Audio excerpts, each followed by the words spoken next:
Commander Zekthar stood tall on the bridge of the Crimson Talon, his four arms crossed in satisfaction as he watched the tactical display. His golden eyes gleamed with the confidence that came from commanding the most feared battlecruiser in the Vexian Imperial fleet. Around him, the bridge crew worked with quiet efficiency, their scaled fingers dancing across holographic controls as they maintained their position in the void between star systems. "Report," Zekthar commanded, his voice carrying the authority that had seen him rise through the ranks over 3 decades of service. Lieutenant Sixra turned from her console, her crest feathers slightly raised in excitement. "Sir, our long-range sensors have detected the energy signature we've been tracking. The human vessel is approximately 50,000 kilometers ahead, holding position near the asteroid field." Zekthar allowed himself a predatory smile. For 6 months, they had been hunting this particular ship. The humans had been growing bold lately, sending their primitive vessels deeper into Vexian space, conducting what they laughably called diplomatic missions.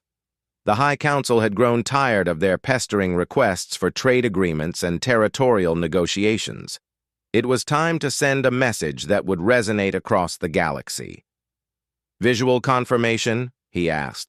"Bringing it up now, sir." The main view screen shimmered and displayed the grainy image of a human vessel. It was smaller than expected, roughly cylindrical with various protrusions that the humans seemed to favor in their crude engineering. Analysis indicates it's approximately 600 meters in length.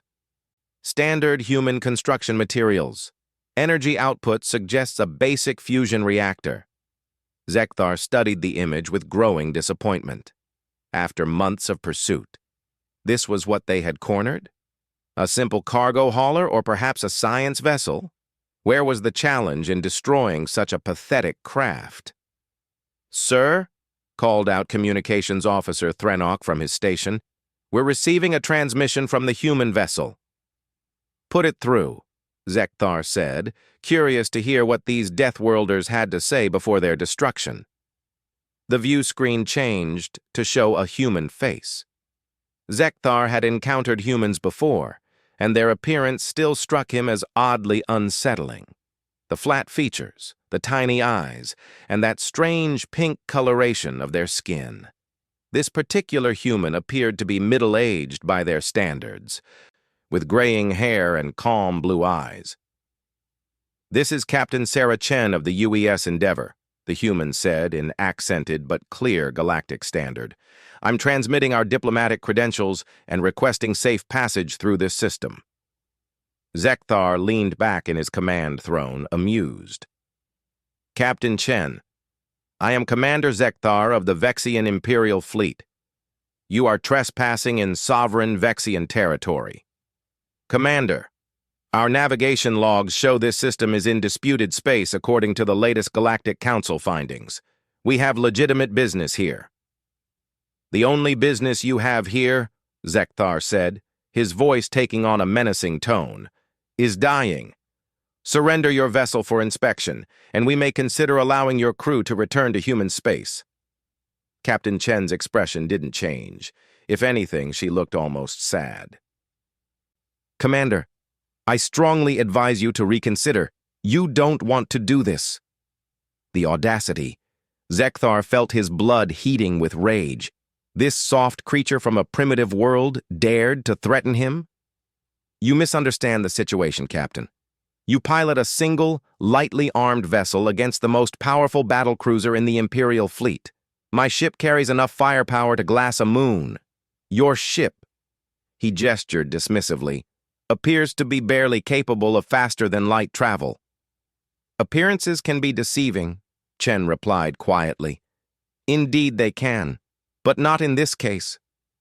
Zekthar stood from his throne, his full 2.5-meter height casting an imposing shadow. "You have exactly 60 seconds to lower your shields and prepare for boarding. If you refuse, I will demonstrate why the galaxy fears Vexian might." The transmission ended, and Chen's face disappeared from the screen. Lieutenant Sixra looked up from her console. "Sir, the human vessel shows no signs of powering down. Their shields remain active. Then we'll do this the hard way. Zekthar settled back into his command throne. Weapons Officer Kalden, prepare a precision strike. Target their engines. I want them disabled, not destroyed.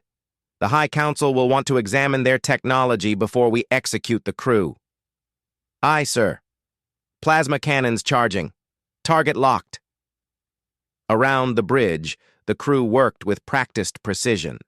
The Crimson Talon had been in service for over a century, and its weapon systems had been refined to deadly perfection. Its plasma cannons could punch through the armor of any known vessel, while its defensive systems could withstand attacks from entire fleets of lesser ships. Sir, Sensor Operator Nexqui called out, I'm detecting some unusual readings from the human vessel. Elaborate. There seems to be some kind of energy fluctuation. It's difficult to pin down exactly what... He paused, his scaled brow furrowing in confusion. Sir, the readings are getting stronger. Zekthar felt the first stirring of unease. In his decades of command, he had learned to trust his instincts, and something about this situation was beginning to feel wrong. What kind of fluctuations? I'm not certain, sir. It's unlike anything in our databases. The energy signature is shifting somehow. Could it be some kind of weapon charging? Negative, sir. It's more like... Nexaqui paused again, his claws clicking nervously against his console. Sir, I think they're modulating their hull plating. That's impossible. No known technology can... Nexaqui's voice suddenly rose in alarm. Sir, the human vessel is... It's changing! On the main view screen, the previously unremarkable human ship was indeed transforming. What they had taken for simple hull plating was shifting and retracting, revealing layers beneath that gleamed with a different, more ominous character. Gun ports were sliding open along the length of the vessel, and what had appeared to be simple cargo pods were unfolding into weapon emplacements. By the eternal fires, breathed Weapons Officer Kalden. That's not a cargo ship. The transformation continued with mechanical precision. The human vessel's true shape was becoming clear, sleek, predatory, and bristling with weapons that were now emerging from concealment. The ship's energy signature was climbing rapidly as systems came online, systems that had been completely hidden from their sensors. Sir, Lieutenant Sixra's voice was tight with concern. I'm getting new readings on their armament. Those aren't civilian-grade weapons. What are they? Zekthar demanded. I can't identify most of them. The energy signatures don't match anything in our databases. But, sir, based on the power readings alone... She looked up at him with wide, fearful eyes. Commander, I don't think this is just a warship. I think it's something much more dangerous. The human vessel had completed its transformation. Gone was the innocuous cargo hauler they had been pursuing. In its place hung something that looked like it had been designed by a species that understood warfare on a level the Vexians had never imagined. The ship's new profile was aggressive and angular, with weapon systems that seemed to cover every possible firing arc. Communications! Zekthar barked. Get me Captain Chen, now! The view screen flickered back to life, showing Chen's face once more. But now Zekthar noticed details he had missed before. The bridge behind her was clearly military, with tactical displays and armored bulkheads visible in the background. Her uniform, which he had initially dismissed as civilian attire, now revealed itself to be combat gear. Commander, Chen said, and her voice carried a different weight now. I tried to warn you. What is that ship? Zekthar demanded. This is the UES Endeavor, Chen replied calmly. Designation: Deep Space Heavy Cruiser, one of humanity's newer designs. Impossible. Our intelligence indicates that human vessels are primitive, barely capable of interstellar flight. Chen's expression grew even sadder. Commander, Has it never occurred to you to wonder why a species from what you call a death world might need to develop advanced military technology? For the first time in years, Zekthar felt genuine fear creeping into his consciousness. You're bluffing. One ship, no matter how well armed, cannot stand against a Vexian battlecruiser. You're absolutely right, Chen agreed. One ship couldn't. Warning klaxons began wailing across the bridge of the Crimson Talon. Sensor operator Nexqui's voice rose above the noise. Sir, multiple contacts decloaking. I count 12, 15, 20 vessels. The tactical display exploded with new contacts as human ships materialized around them. They had been completely invisible to sensors, using technology far beyond Vexian comprehension. Each ship that appeared was larger and more heavily armed than the last, and they were taking up positions in a perfect sphere around the Vexian battlecruiser. Sir, Nexqui continued, his voice barely controlled panic. I'm reading Dreadnought-class vessels, heavy cruisers, and... Sir, that ship at coordinates 47 Mark 12, its energy signature suggests it's larger than our entire fleet. Zekthar stared at the tactical display in growing horror. His single battlecruiser, the pride of the Vexian fleet, was now surrounded by more firepower than had ever been assembled in this sector of the galaxy, and every weapon system on every human ship was trained directly on his position. Captain Chen's voice cut through the chaos on the bridge. Commander Zekthar, this is Admiral Sarah Chen, Commanding Officer of the 5th Human Defense Fleet. You are now surrounded by 23 vessels of the Human Defense Corps. I am ordering you to stand down your weapons and prepare to be escorted out of this system. Admiral? Zekthar's voice cracked slightly. You said you were a captain of a single ship. I am the captain of the Endeavor. I'm also the admiral of this fleet. We humans tend to be efficient with our command structures. Chen's expression remained professional, but there was steel in her voice now. Commander, you have 30 seconds to power down your weapons and acknowledge surrender. If you refuse, my ships will demonstrate why picking a fight with a species from a death world is considered one of the worst tactical decisions in recorded galactic history. Around the bridge, Zekathar's crew looked to him for orders. The tactical display showed the impossible truth. They were outnumbered, outgunned, and completely outmatched. Worse, they had walked directly into what was clearly an elaborately planned trap. How? He whispered, more to himself than to Chen. How did you know we were tracking you?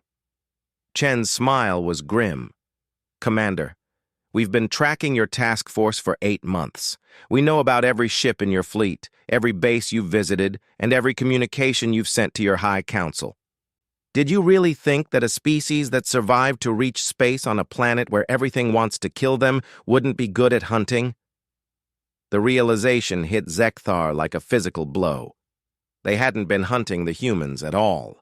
They had been herded, guided along a path of the humans' choosing, led into an ambush that had been months in the making.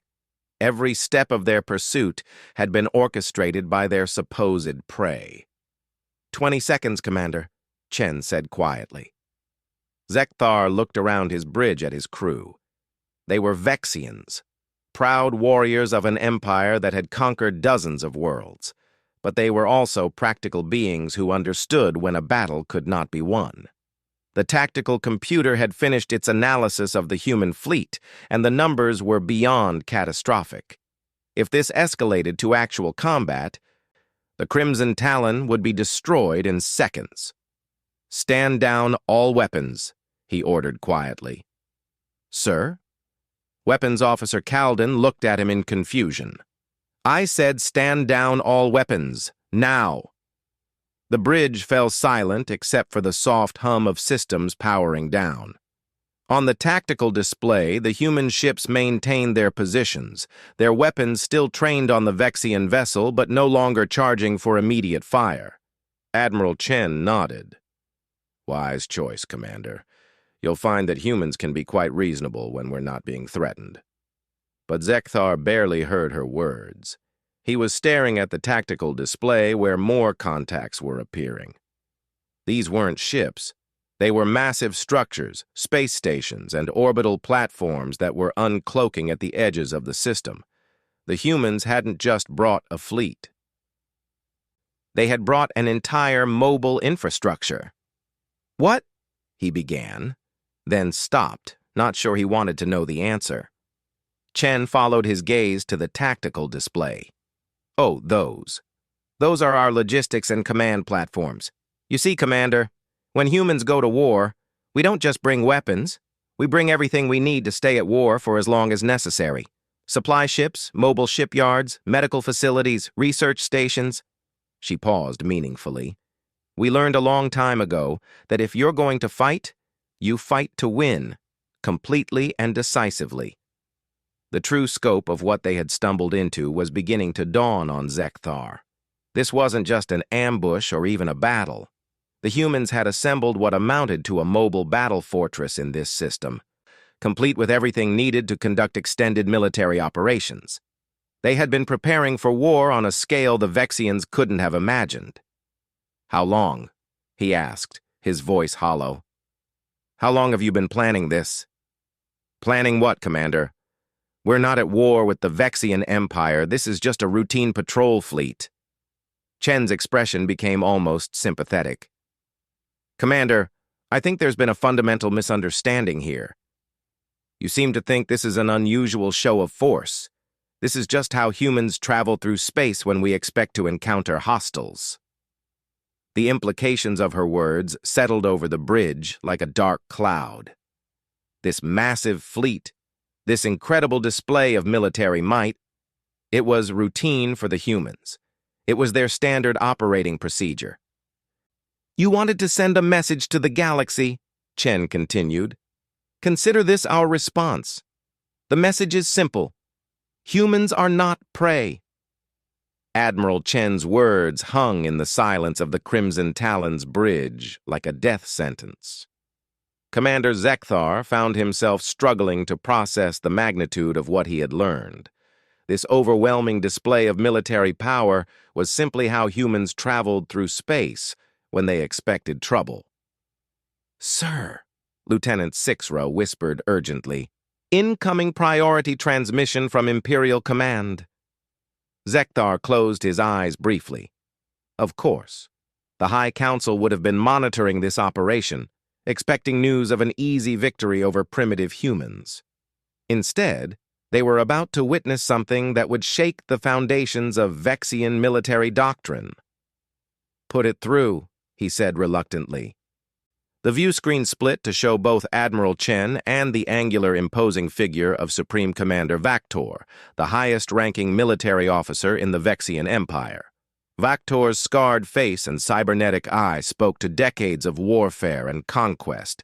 His expression was one of barely controlled rage. "Commander Zekthar!" Vaktor's voice cut through the bridge like a blade. "Explain to me why my flagship commander is allowing himself to be dictated to by a single human vessel." "Sir, the situation has—" Zekthar began, but Admiral Chen interrupted him. "Supreme Commander, I presume?" Chen's voice was polite but carried an undertone of steel. "I am Admiral Sarah Chen of the Human Defense Corps. Your commander has made the wise decision to avoid unnecessary bloodshed." Vaktor's cybernetic eye whirred as it focused on Chen's image. "Human, you are addressing the Supreme Commander of the Vexian Imperial Fleet. You will show proper respect." Chen's expression didn't change. "I am showing you the same respect you've shown to human diplomatic envoys over the past 2 years. Which is to say, very little." "You dare—" "Supreme Commander," Chen continued calmly, "before this conversation goes any further, I suggest you consult your tactical department about the current disposition of forces in this system." Vaktor's expression flickered with uncertainty. Behind him, aides could be seen frantically working at consoles. After a moment, One of them leaned close to whisper something in the Supreme Commander's ear. The color drained from Vaktor's scaled features. "Impossible," he breathed. "I'm afraid not," Chen replied. "Your intelligence services have been operating under some significant misconceptions about human military capabilities. Our scouts have observed your vessels. They're primitive, barely capable of what? Faster than light travel?" Chen smiled grimly. "Supreme Commander, what your scouts observed were our civilian vessels. Cargo haulers, research ships, diplomatic transports. The equivalent of what humans might see if we judged Vexian capabilities based solely on your garbage scows." On the tactical display visible to Zekthar's crew, more details were becoming available as the human ships fully powered up their systems. The energy readings were staggering. Each human vessel showed power generation capabilities that exceeded entire Vexian battle groups. Sensor operator Nexqui looked up from his console, his face pale with shock. "Sir, I'm getting refined readings on the human fleet. Commander, some of these ships are showing energy outputs that shouldn't be possible." "Elaborate," Zekthar commanded, though part of him didn't want to know. "Sir, the largest vessel is generating more power than our entire home fleet, and I'm detecting weapons signatures that—" He paused, checking his readings again. "Sir, I think they have antimatter cannons." The bridge fell silent. Antimatter weapons were theoretical for most galactic civilizations. The technical challenges and energy requirements made them impractical for all but the most advanced species. And yet the humans apparently mounted them as standard armament. Supreme Commander Vaktor's voice cut through the stunned silence. "Human, I don't believe your claims. Demonstrate this alleged superiority." Admiral Chen sighed. "Supreme Commander, I really would prefer not to." "You refuse a direct challenge?" "No, I'm trying to prevent an incident that both our species will regret. But if you insist—" Chen turned to someone off-screen. "Captain Rodriguez, please select an appropriate target for demonstration, something that won't endanger any ships." A new voice responded from the human fleet communications. "Admiral, large asteroid at bearing 27 Mark IV, roughly 8 kilometers in diameter, composed primarily of nickel iron." "Perfect. Weapons free, Captain." On the tactical display, one of the smaller human vessels turned toward the indicated asteroid. To Zekthar, it appeared to be a light cruiser, roughly equivalent to a Vexian destroyer. Warning indicators began flashing as the ship's weapon systems came online. "Sir," Nexqui reported, his voice tight with disbelief, "I'm reading massive energy buildup in that human vessel. The power levels are—" "Sir, that ship is generating as much power as a small star." The human ship fired. What happened next defied every principle of warfare Zekathar had ever learned. There was no visible beam, no projectile, no explosion. The asteroid simply ceased to exist. One moment it was there, a massive chunk of rock and metal floating in space. The next moment there was nothing but a faint cloud of dispersing atoms. "Complete molecular disintegration," Admiral Chen reported matter-of-factly. "The target has been reduced to component atoms. No debris field, no radiation, no secondary effects." The bridge of the Crimson Talon erupted in shocked murmurs. Even Supreme Commander Vaktor stared at the empty space where the asteroid had been, his cybernetic eye clicking rapidly as it processed what it had witnessed. "Impossible," Vaktor whispered. "No weapon can simply unmake matter like that." "Most weapons can't," Chen agreed. "But humans learned long ago that when you're fighting for survival against an entire hostile galaxy, you develop weapons that make survival possible. What you just witnessed is a standard disintegration beam, mounted on a light cruiser. Our heavier vessels carry significantly more destructive armament." Zekthar felt something inside him break. The casual way Chen described annihilating matter itself as standard armament spoke to a level of military advancement that the Vexian Empire couldn't hope to match. Worse, It suggested that humans had been holding back, allowing the galaxy to believe they were primitive while developing weapons that could reshape the nature of warfare itself. Why? He found himself asking. Why hide your true capabilities? Why allow us to think you were weak? Chen's expression softened slightly. Commander, humans have a saying, speak softly and carry a big stick. We prefer peaceful solutions to problems. Diplomacy, trade, cooperation, these things benefit everyone. But we learned early in our history that sometimes beings mistake kindness for weakness. So you let us think we were hunting you, Zekthar said, understanding beginning to dawn. We let you think you were hunting a single lightly armed vessel, Chen confirmed. We hoped that when you caught up to us, we could resolve this diplomatically, show you that we're not the easy prey you believed us to be, and perhaps open a dialogue between our species. Supreme Commander Vaktor's voice cracked across the channel. This was all a trap. From the beginning. Not a trap, Chen corrected. An object lesson. Supreme Commander, for the past year your forces have been attacking human civilian vessels in disputed space. You've ignored our diplomatic protests, dismissed our trade proposals, and treated us as inferiors. We wanted to demonstrate that this approach is unwise. Are you threatening the Vexian Empire? No, Supreme Commander. I'm informing you that the Vexian Empire has been threatening humanity. And we're asking you to stop. The tactical display updated again as more human ships became visible. These weren't the warships they had already seen. These were massive, lumbering vessels that dwarfed even the largest human battleships. Sir, Nexqui reported, his voice barely above a whisper, I'm detecting multiple massive contacts. These appear to be construction ships? Admiral Chen nodded. Engineering vessels, yes. We use them to build jump gates, orbital habitats, and other large-scale infrastructure.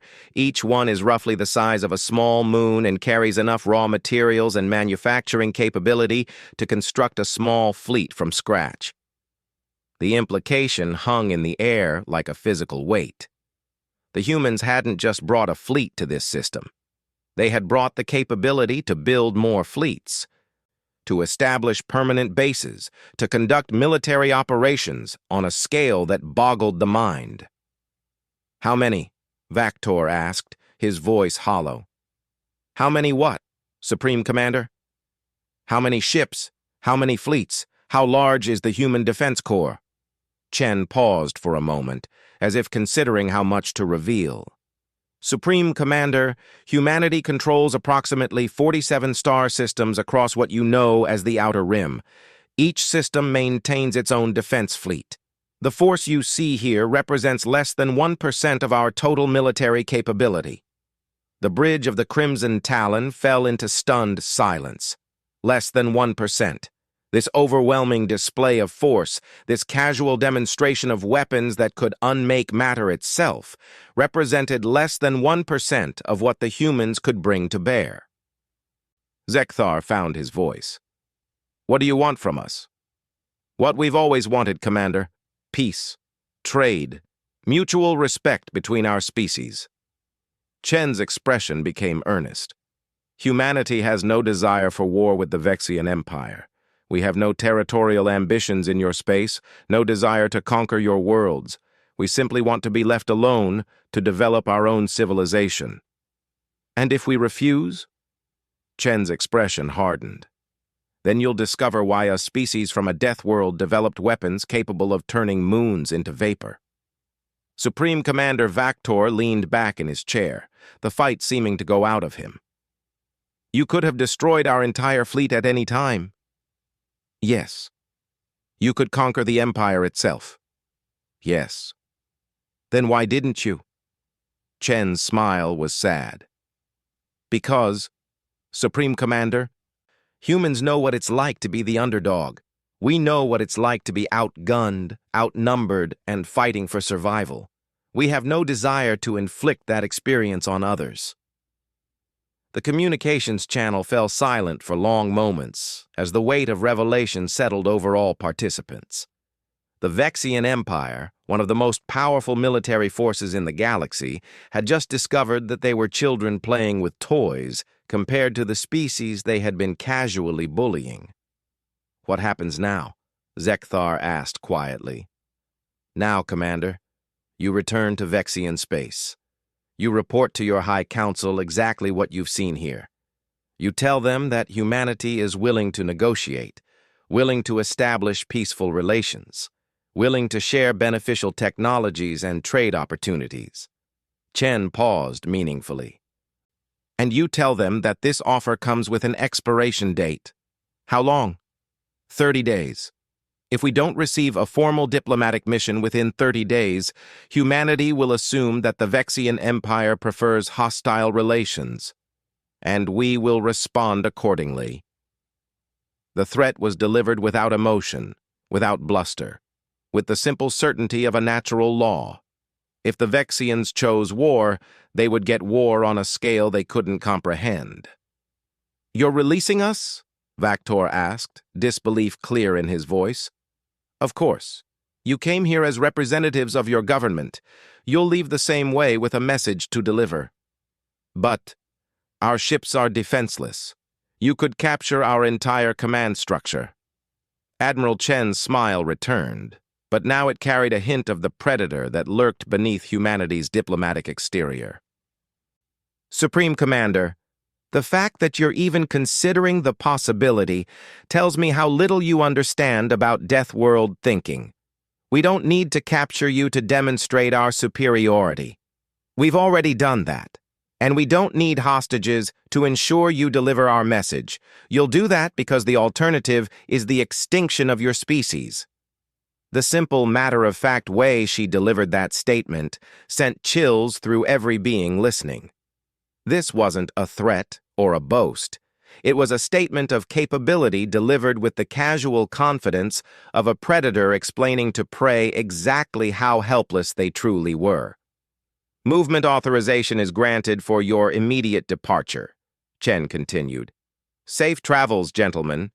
I hope the next time we meet it's under more pleasant circumstances." The communication channel closed, leaving the bridges of the Vexian vessels in stunned silence. Around them, the human fleet maintained position, their weapons no longer actively targeting the Vexian ships, but their message clear: leave now, while you still can. Zekthar looked around his bridge at his crew, seeing his own shock reflected in their faces. Everything they thought they knew about the galaxy had just been overturned. The humans, dismissed as primitive Deathworlders barely worthy of attention, had just demonstrated military capabilities that exceeded anything in Vexian experience. "Helm," he said quietly, "set course for home. Maximum sustainable speed." "Aye, sir." As the Crimson Talon began to turn away from the human fleet, Zekthar couldn't help but steal one last look at the tactical display. The human ships were already beginning to fade from sensors as their cloaking systems re-engaged. Within minutes, it would be as if they had never been there at all. But the lesson they had taught would resonate through the galaxy for generations to come. The journey back to Vexian Prime took 12 standard days. 12 days of silence on the bridge of the Crimson Talon. 12 days of crew members avoiding eye contact. 12 days of Commander Zekthar staring at sensor readings that showed absolutely nothing behind them. The human fleet had vanished as completely as if it had never existed. But it had existed. Every member of the crew knew it, had seen the impossible firepower, had witnessed the casual demonstration of matter, disintegration technology. Word had spread through the ship, despite official orders, for silence. Whispered conversations in corridors, nervous glances between shift changes, the kind of barely controlled panic that came from discovering your entire worldview was built on lies. Lieutenant Sixra approached Zekthar's command throne hesitantly. "Sir, we're receiving hails from the outer system defense platforms. They're requesting confirmation codes." "Home," They had made it home to the heart of Vexian space, to the massive orbital installations that protected their homeworld. Installations that now seemed as fragile as eggshells compared to what they had witnessed. "Transmit standard approach codes," Zekthar commanded, "and signal Fleet Command that I require immediate priority conference with the High Council." "Yes, sir." As the Crimson Talon slipped through the defensive perimeter, Zekthar found himself studying the magnificent sight that had always filled him with pride. Orbital shipyards stretched across the horizon, massive construction platforms where the Empire's finest vessels were built. Defense stations bristled with weapons that could reduce incoming fleets to debris. The sight of Vexian Prime itself, the jewel of the Empire, hanging in space like a blue-green crown. All of it suddenly seemed so small, so vulnerable. How many human ships would it take to reduce all of this to atoms? Based on what he had witnessed. Perhaps only one.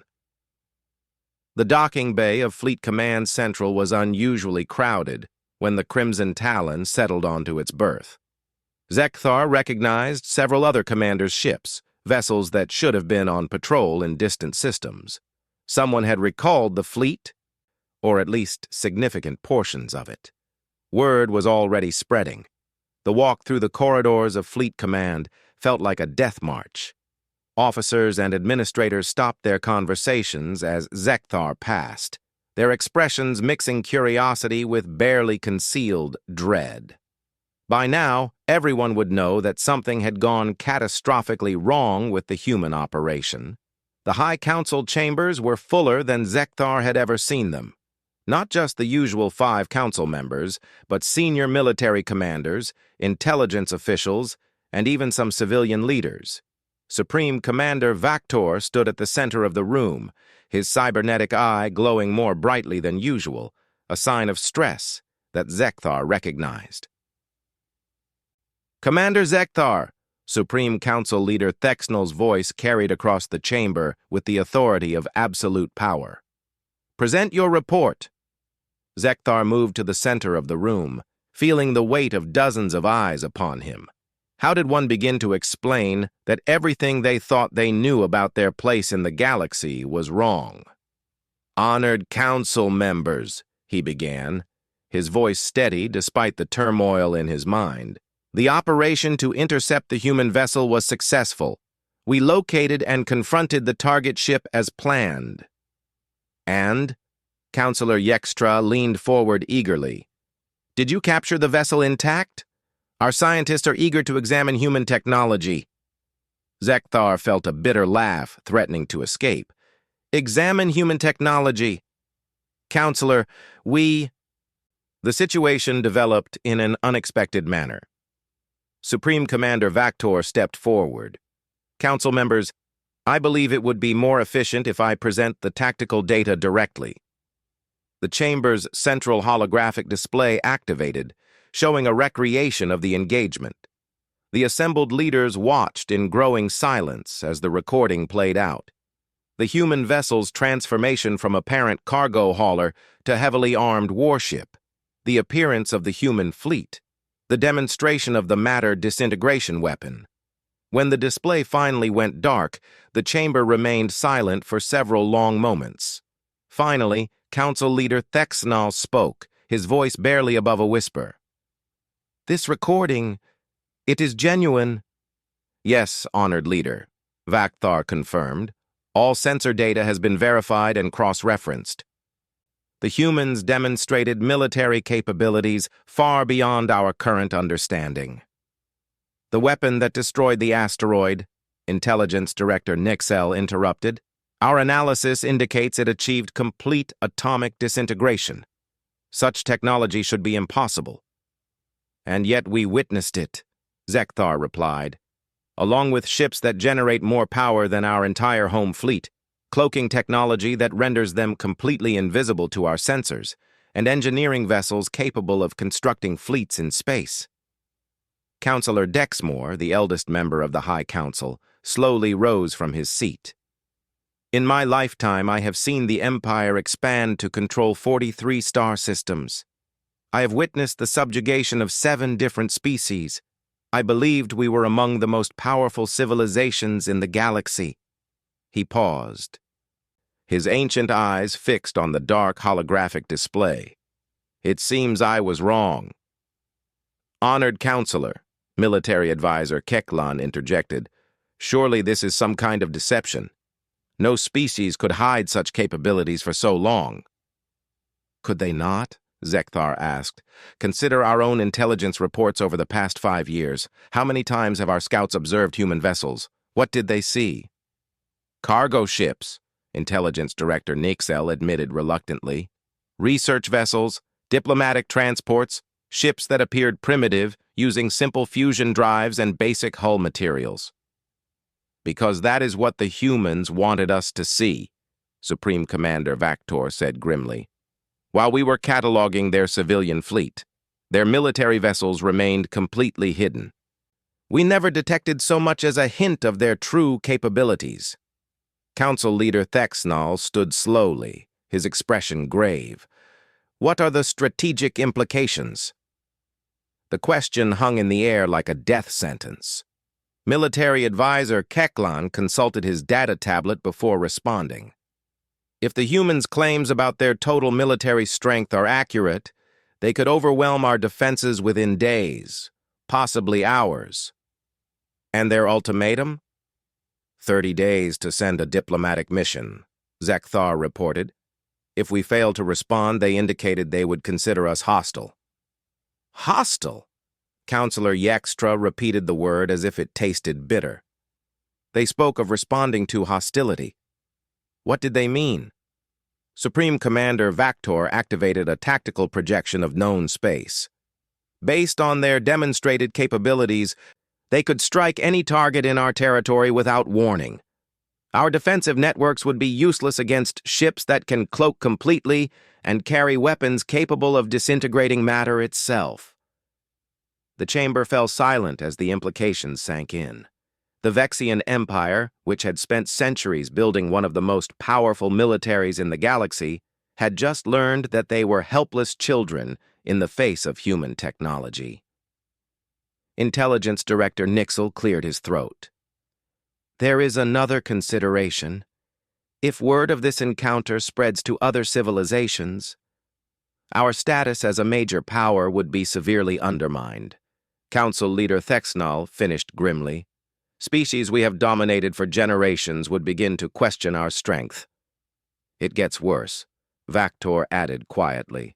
"According to the humans, this fleet represented less than 1% of their total military capability. If that's accurate, they could potentially challenge the entire Galactic Confederation simultaneously."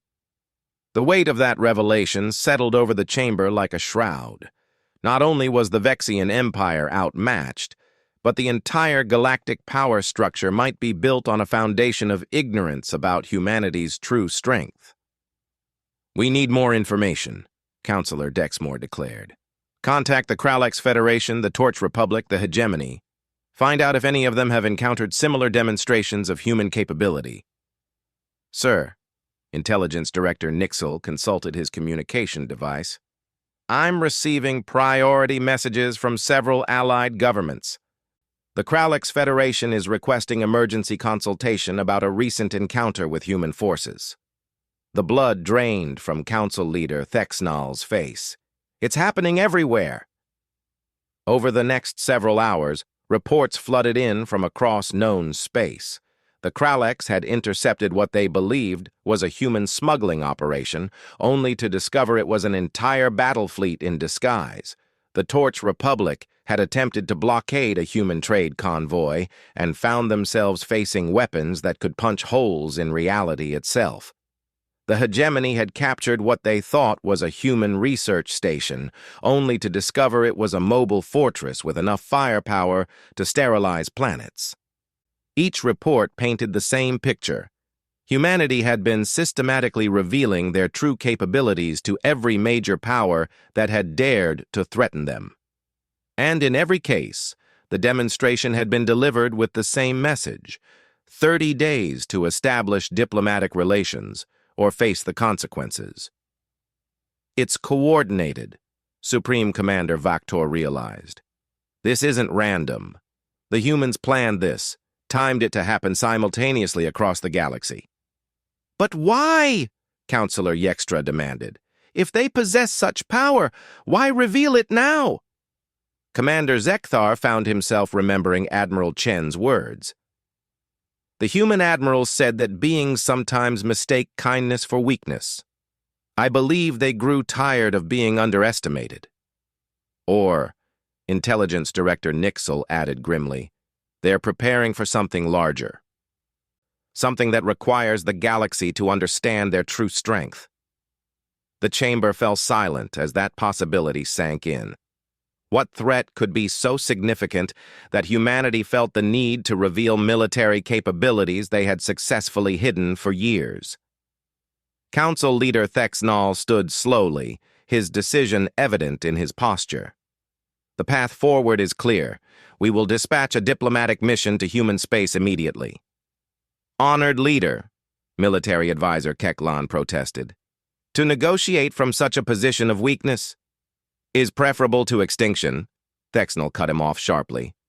We will offer trade agreements, territorial concessions, whatever they desire. What if they want nothing? Counselor Dexmore asked quietly. The human admiral claimed they had no territorial ambitions, no desire for conquest. What if their only desire is to be left alone? Then we leave them alone, Thexnall replied with finality. And we make certain that every civilization in the galaxy understands the consequences of threatening a species from a death world. Supreme Commander Vaktor stepped forward. Honored Leader, there's one more consideration. If humans have been hiding this level of military advancement, what else might they be hiding? Their civilian technology, their scientific capabilities, their industrial capacity. Everything we thought we knew about them could be wrong. The implications were staggering. If human military technology was centuries beyond galactic standards, what might their medicine be capable of? Their engineering? Their understanding of physics itself? Schedule immediate meetings with our Science Council, Thexnall ordered. I want analysis of every piece of human technology we've observed, every interaction we've had with their species. If we're going to establish relations with them, we need to understand exactly who and what we're dealing with. As the chamber began to empty, Zekthar remained behind, staring at the tactical display that still showed the last known position of the human fleet. Ships that could appear and disappear at will, weapons that could unmake matter, technology that defied the laws of physics as the Vexians understood them. Commander, Supreme Commander Vaktor approached him. You spoke with their admiral directly. What was your impression? Zekthar considered the question carefully. Sir, I believe she was telling the truth about humanity's peaceful intentions. But I also believe she was completely sincere about their willingness to use force if necessary. The humans didn't threaten us. They simply explained the reality of our situation. And what reality is that? That humanity has been patient with the galaxy's aggression, but their patience has limits. Zekthar turned to face his superior. Sir, I think we've been making a fundamental error in our understanding of Deathworlders. Explain. We assumed that coming from a dangerous world made them tough but primitive. We never considered that it might have made them incredibly advanced. When your entire planet is trying to kill you, you develop better tools for survival. When everything in your environment sees you as prey, you become very good at hunting. Zekthar paused, remembering the casual confidence in Admiral Chen's voice. We thought being from a death world was a disadvantage. I think it might be the greatest evolutionary advantage a species can have. Supreme Commander Vaktor nodded grimly. And now every major power in the galaxy is going to learn that lesson simultaneously. As news of the encounters spread through diplomatic channels, the galactic balance of power began to shift in ways that hadn't been seen for millennia. Trade routes were rerouted to avoid human space. Military patrols suddenly gave any vessel displaying human markings an extremely wide berth. Diplomatic missions were hastily organized by governments that had spent years dismissing humanity as irrelevant. But perhaps most significantly, other species began to look at their own assumptions about Deathworlders with new eyes. If humans had hidden such capabilities, what about the other species from dangerous worlds? The spider-like arachnids from the toxic swamps of Venom Prime? The crystalline beings from the radiation-soaked world of Shard? The gas giant dwellers whose home atmosphere could dissolve most known metals? Suddenly, the galaxy seemed like a much more dangerous place, full of potential threats that had been hiding in plain sight. And at the center of it all were the humans, the Deathworlders, who had just demonstrated that sometimes the most dangerous predator is the one that doesn't look dangerous at all. The 30 days passed quickly. Diplomatic missions were dispatched. Trade agreements were signed. Territories were negotiated. And through it all, humanity maintained its quiet, patient demeanor, as if the complete restructuring of galactic politics was just another day at the office. But in the deep reaches of space, where long-range sensors probed the darkness between stars, new contacts began appearing. Massive structures, too large and too advanced to be anything currently known. And when brave scouts moved closer to investigate, they found human construction projects on a scale that dwarfed anything previously imagined. The galaxy was about to discover that the revelation of human military power had been only the beginning. Humanity wasn't just more advanced than anyone had realized. They were preparing for something big enough to require the kind of industrial capacity that could reshape entire star systems. And when that something finally revealed itself, the galaxy would understand why humanity had decided it was time to stop hiding.